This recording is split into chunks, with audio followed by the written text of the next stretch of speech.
All right, we made it, guys. Unit 8 review, your last review for the semester. Congratulations. If you're on track, you have a lot of extra time to get your grade up if you need to, work with me, get some extra practice in, stuff like that. If you're behind, hopefully the leeway in the semester helps you too, okay? But don't hesitate to reach out if you need support. So Unit 8 was all about multi-step equations. So we're going to review everything. Some of them I'm going to go over exact examples just like you're going to see in the test. Others I'm going to go over concepts that help you answer the question. Okay? So number 1 is going to be about the distributive property. You're not necessarily solving anything in number 1, but you're going to be entering words to make the sentence complete. Okay? So with the distributive property, what that tells us is that when there is a number outside parentheses, just like the 2 is right now, we can, excuse me, we can distribute it into each term inside the parentheses. So in this case, we could distribute it into the x and to the -3. Remember, you always need to pay attention to the sign that's in front of the number.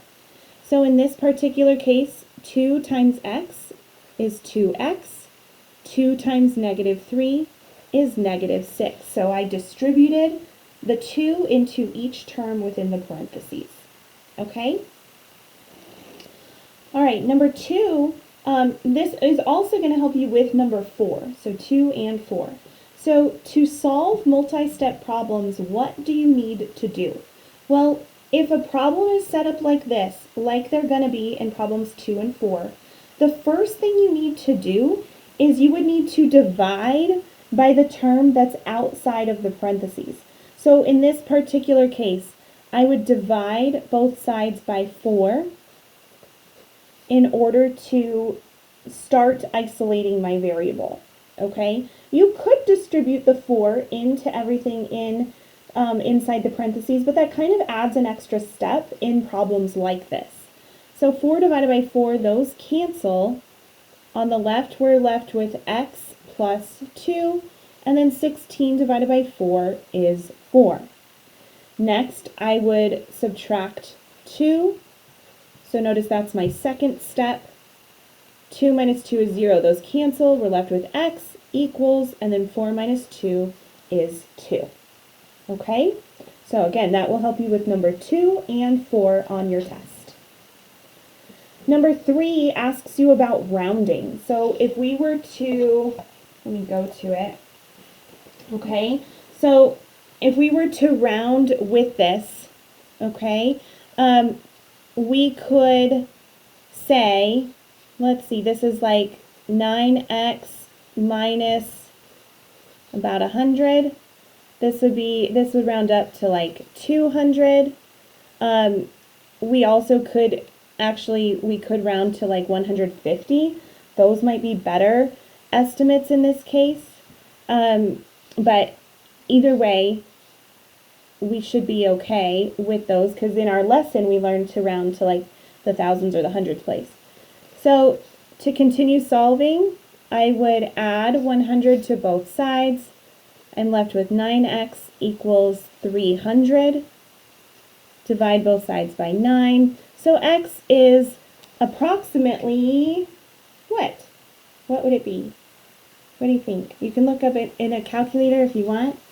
Okay, 300 divided by 9 gives me 33 1/3. Okay, or 33 1/3-ish, right? In number 3, they're going to give you a value, and they're going to say, does this value make sense for x? Okay, and you'd plug it into the equation as well with rounding. Number 5 is just solve it, right? Solve for x. So we have 7x plus 6 equals 55. Well, there's no parentheses or anything, so this is just a straightforward 2-step problem. First, I'm going to get rid of my addition by using the opposite operation, which is subtraction. I'm going to subtract 6 from both sides. 6 minus 6 is 0, so we're left with 7x equals, And then 55 minus 6 is 49. Right now I'm multiplying by 7.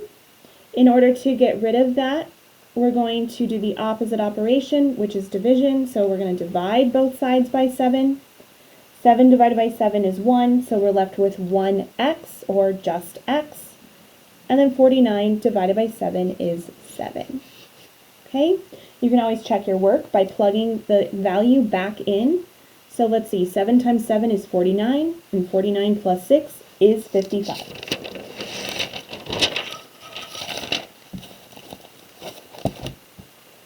All right, number 6. Marcus gives 2 free rolls with every bag of rolls he sells. He sold 10 bags and gave out 80 rolls total. If X is the number of rolls in one bag, write an equation that can be used to solve for X. Okay, so he gave out 80 rolls total, right? So 80 rolls, sorry, I was just trying to decide where I should write it so I have room. 80 rolls total, right? He gives out 2 free rolls with every bag of rolls he sells. He sold 10 bags total. So total, that tells me whatever amount of rolls that he gave out to each person, there are 10 of those. And altogether they equal 80, right? So he gives out a bag plus 2 more, right? So that would be, this would be an equation that we could write in order to solve for how many are in each bag, okay? With that, let's see here. If we went ahead and solve, we could, it's not asking us to, but it's good practice. Let's see if our equation actually makes sense. Divide both sides by 10. We're left with b plus 2 equals, let's see, just 8, right? And then subtract 2 from both sides. On the left, those cancel. We're left with b equals 6. So what that tells me is that there are 6 rolls in each bag. Okay? And I guess it should have been to solve for x, not for b, but same idea. All right, number 7. I'm not going to go over number 7, actually. I think you can figure it out on your own. 3 of the answers are kind of silly, and 1 makes the most sense. So hopefully you pick the right one. I'll give you a hint. It has nothing to do with what I want. Okay? So, and that'll make more sense once you get in there. All right? So number 7, you're on your own, but I think you'll be okay. Number 8, we're going to solve for x. Okay? So 2-step equation, but with those parentheses, right? So right now we are multiplying by 12. To get rid of it, we can divide by 12 on both sides. They'll cancel on the left. We're left with x minus 6. And then 144 divided by 12 is 12. So now I am subtracting 6. I can add 6 to both sides. Negative 6 plus 6 is 0.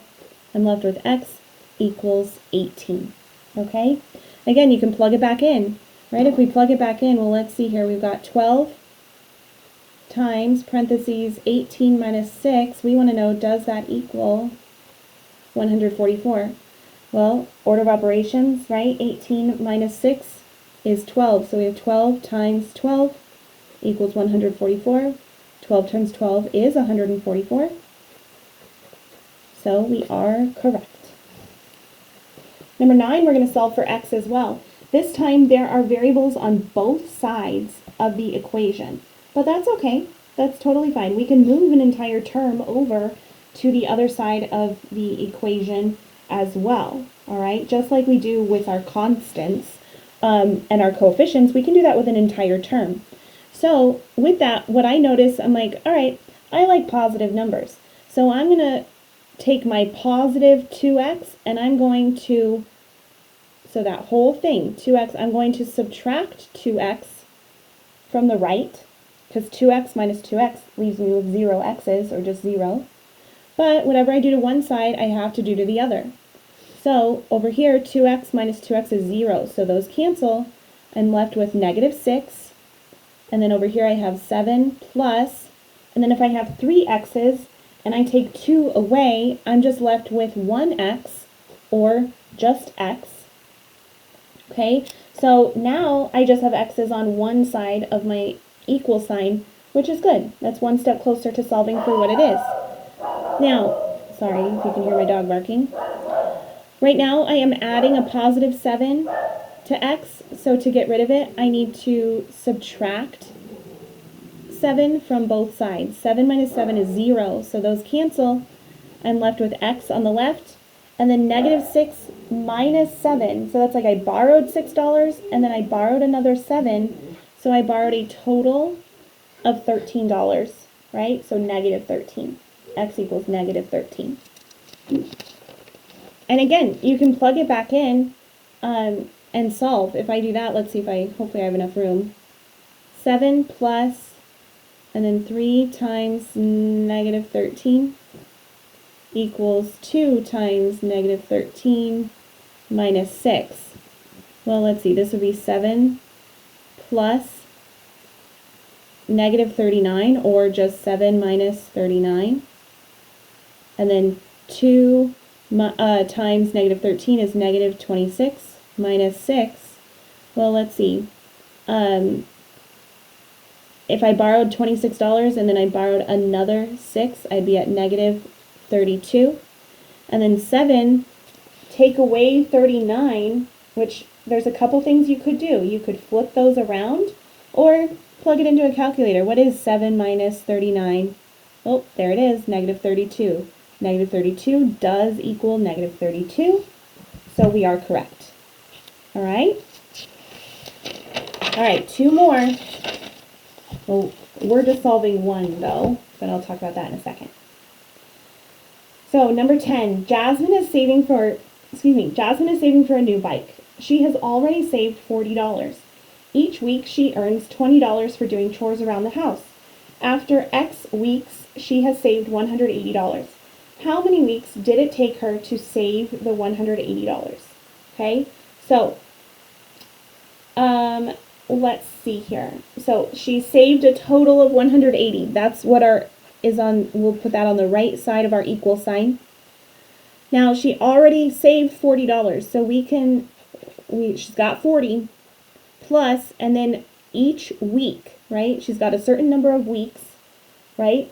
And with each of those weeks, I say each over and over because hopefully you recognize that means multiplication, right? She can multiply $20 times the number of weeks, $20 per week, to get the total amount that she has earned there. At this point, we can just go ahead and solve like we would any two-step problem. First, we're going to get rid of our addition, so we're going to do that by using subtraction. We'll subtract 40 from both sides of our equation. Over on the left, we're left with 20W. Oh, it should have been X, sorry. Right? This is an X. This is an X weeks, right? Sorry about that. So 40 minus 40 is 0. Those cancel. And then 180 minus 40 is 140. All right? Right now I'm multiplying by 20. To get rid of it, I'm going to divide by 20 on both sides. 20 divided by 20 is 1, so I'm left with 1x, or just x. And then, let's see, 140 divided by 20, well, 14 divided by 2 is 7, and then we can just cancel out those zeros as well. So, what that tells me is that it took her 7 weeks to save $180. Pretty good for doing chores. All right. Number 11, this is a short answer question. I'm going to let you work it on your own, okay? But just keep in mind it's talking about working backwards. All right. So, but I'm going to let you solve this on your own. You do need to write it in a complete sentence. All right. But you're going to talk to me about what it means to work backwards through equations. Okay. So, but hopefully with all these examples, that's what I just showed you in a lot of different formats. All right. Good luck on your test, and if you need anything, let me know.